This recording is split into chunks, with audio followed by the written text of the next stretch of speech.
अस्सलाम वालेकुम। प्रोग्राम बनो काबिल सबके सामने में आप सबको खुश आमदीद कहता हूँ। मैं हूँ आपका होस्ट मोहम्मद एहसन भट्टी। व्यूवर्स, आज हम हासिलपुर में मौजूद हैं, बहावलपुर रोड पे। तो आज हमारे साथ एक भाई मौजूद हैं, उनसे गपशप करते हैं। अस्सलाम वालेकुम। वालेकुम सलाम। क्या हाल है? अल्लाह का खैर। सबसे पहले अपना नाम बताएं। मोहम्मद शहजाद। थोड़ा सा ऊंचा बोलें। मोहम्मद शहजाद। अच्छा, बताइएगा कि आप क्या काम करते हैं? जिम्मेदार।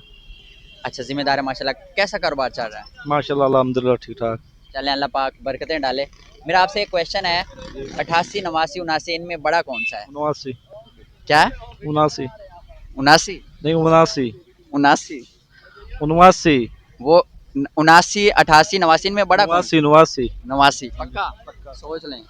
सोच ली। अच्छा, कोई बात बताना चाहते हैं या कोई शेर वगैरह सुनाना चाहते हैं? क्या सुनाएंगे हमारे? नहीं जी कोई मैं अच्छी बात सुना, कोई अच्छी बात बता दें। बस जी तो आप ही दास दो जी।